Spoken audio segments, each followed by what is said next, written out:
जय शिवराय मित्रांनो, आज आपण पुण्यावरून निघालो आहे लोहगड किल्ल्याला जाण्यासाठी, जो की मावळ भागात स्थित आहे. तर मित्रांनो, आपण आता लोहगडाच्या पायथ्याशी पोचत आलेलो आहे. समोरच आपल्याला लोहगड दिसतोय. तर घेरेवाडी या गावात आपण आता पोचलेलो आहे आणि आपण आता या ठिकाणाहून समोर जाऊन किल्ल्याच्या पायथ्याकडे जात आहोत. तर चला मित्रांनो, आता आपण लोहगडाच्या पायथ्याशी पोचलेलो आहे आणि समोर आपल्याला लोहगड पाहायला मिळतोय. तर या ठिकाणाहून आपण आता ट्रेकिंग सुरू करणार आहोत आणि तुम्ही बघू शकता या ठिकाणी विकेंड असल्यामुळे खूप लोक आलेले आहेत. या ठिकाणी गर्दी आहे गडावरती. थोडीशी ट्रेकिंग करून पुढे आल्यानंतर आपल्याला या ठिकाणी हे गडाचे पहारेकरी आपल्याला या ठिकाणी पाहायला मिळतात. ते बघू शकता तुम्ही. मित्रांनो, आपण आता लोहगड किल्ल्यावरती आहे आणि समोर पाहू शकता या ठिकाणी आपल्याला तिकोना किल्ला दिसतो या ठिकाणून आणि या साईडला तुंग किल्ला बघायला मिळतो या ठिकाणून. तर आपण आता लोहगड किल्ल्यावरती जात आहोत. मित्रांनो, तर हा समोर आपल्याला पाहायला मिळतो तो आहे गणेश दरवाजा. तर या ठिकाणाहून या गणेश दरवाजामधून आतमध्ये गेल्यानंतर आपल्याला बरंच काही एक्सप्लोअर करायला भेटणार आहे. तर ठीक आहे, पुढे चालूया आपण.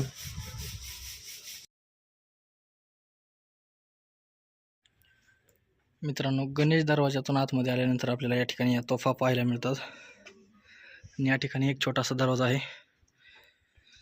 जे की या दरवाजातून आतमध्ये आल्यानंतर आपल्याला असा म्हणजे असं मंदिरासारखं वाटतं. बुरुज आहे हा. या ठिकाणी बघू शकता ही तोफ आहे तुटलेली आणि या ठिकाणाचा वापर जर समजा खालून परकीय शत्रू जर आक्रमणासाठी आले तर त्यांच्यावरती गरम तेल वगैरे इथूनच टाकत असावेत, यासाठी याचा उपयोग केला जात असावा.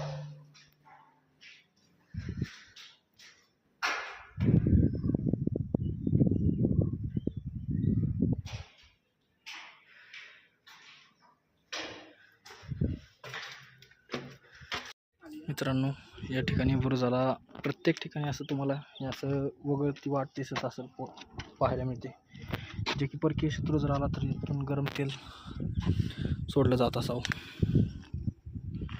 यासाठी याचा उपयोग केला जात असत. आणि हा लोहगड आहे आणि समोरच आपल्याला या ठिकाणी विसापूर पाहायला मिळतो. बघा, या ठिकाणी आपण आता लोहगडावर आलेलो आहोत आणि या ठिकाणाहून आपल्याला या ठिकाणी किल्ले विसापूर या ठिकाणी पाहायला मिळतो आणि समोर पाहू शकता तुम्ही किल्ले तुंग हा समोर आहे. किल्ले तुंग आणि या ठिकाणी किल्ले तिकोना हा देखील आपल्याला या ठिकाणाहून पाहायला मिळतो.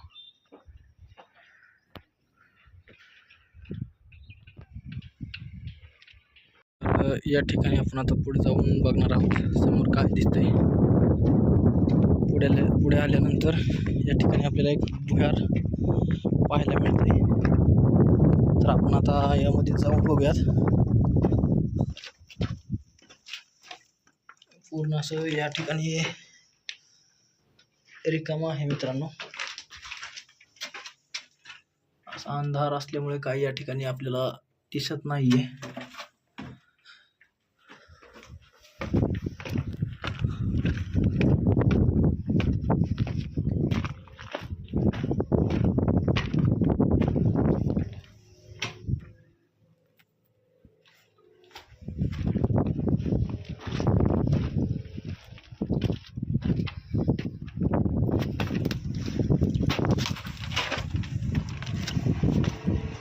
या ठिकाणाहून बाहेर आल्यानंतर मित्रांनो पाहू शकता या ठिकाणाहून छोटीशीच वाट आहे. तर या ठिकाणाहून वाटेच्या बाहेर आल्यानंतर गडाच्या पूर्ण साईडला असं बाहेर येते रस्ता आणि या ठिकाणाहून रस्ता बंद आहे, पाहू शकता तुम्ही.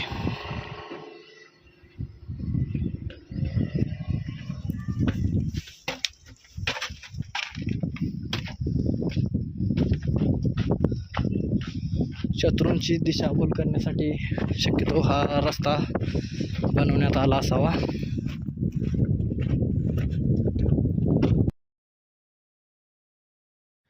मित्रांनो, हा समोर जो आहे तो आता आहे नारायण दरवाजा आणि या दरवाज्यातून आपण आता पुढे जाणार आहोत.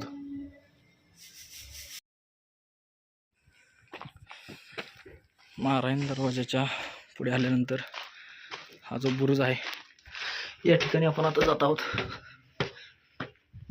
हे पहा मित्रांनो, बुरुजाच्या वरती आल्यानंतर बरोबर आपण आता नारायण दरवाजा आहे खाली आणि बरोबर त्याच्यावरती आपण आणि हे बघा या ठिकाणी आपल्याला एक होल दिसत आहे ते की जुन्या काळी बरोबर गरम तेल यातून टाकत असावे जर परकीय शत्रूंचं आक्रमण झालं तर.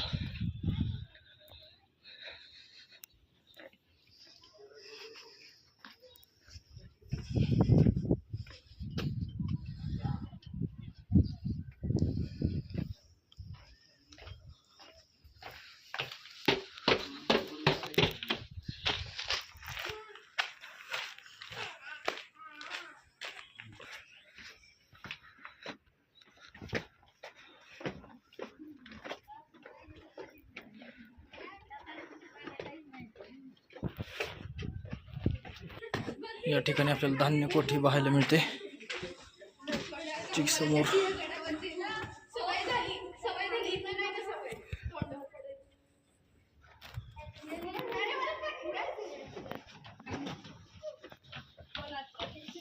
हे काही नाहीये तुला माहिती काय झालं आम्ही सरस हे पटकन तू थकली नाही सरस गडवर गेलेलो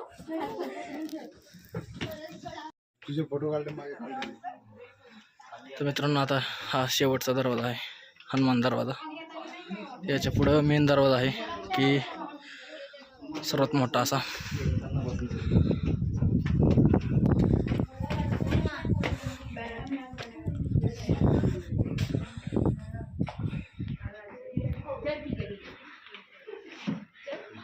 हा आहे महादरवाजा.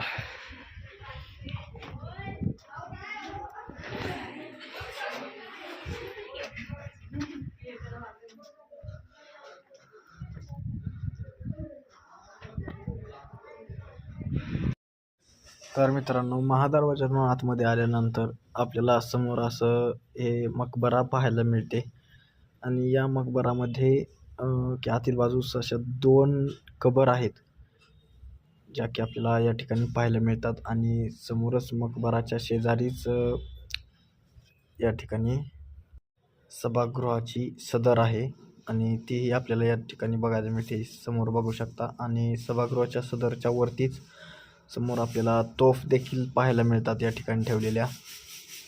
ते देखील आपण या ठिकाणून पाहू शकतो आणि या ठिकाणचा एरिया खूप असा मोठा आहे.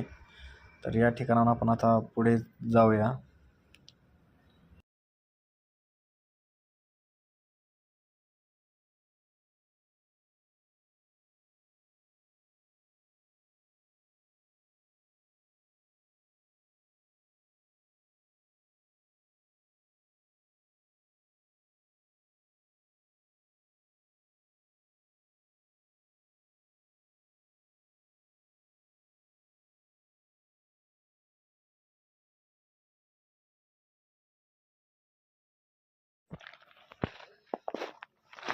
तर या ठिकाणी डाव्या साईडला महादेव मंदिर, त्र्यंबक तलाव, 16 कोणी तलाव आणि विंचुकडा आहे. तर या ठिकाणी आपण आता जाणार आहोत.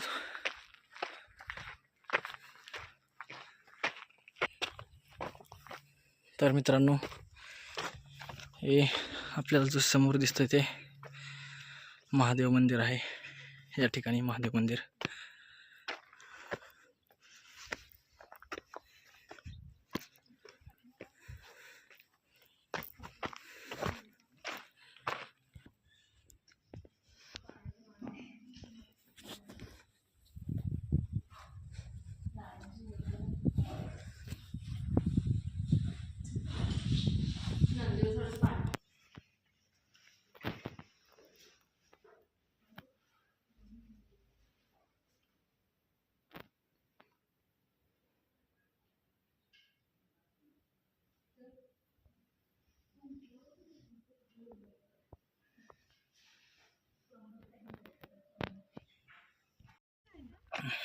या महादेव मंदिराच्या शेजारीच असा त्र्यंबक तलाव आहे. हे बघा.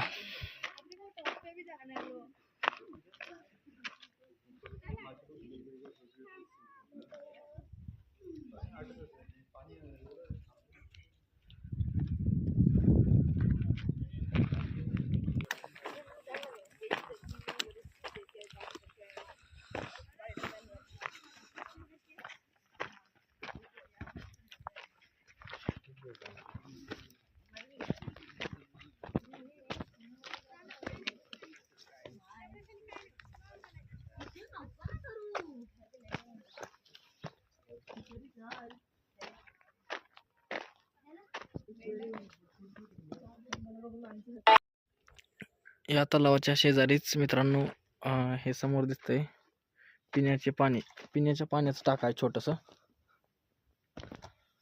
ते बघू शकता तुम्ही. असं पूर्णपणे असं यामध्ये दगड वगैरे माती पडलेली आहे, म्हणून ह्याचं जरा बुजलेलं आहे हे ठिकाण थोडं. पण तरी मित्रांनो पाणी बघा किती स्वच्छ आहे.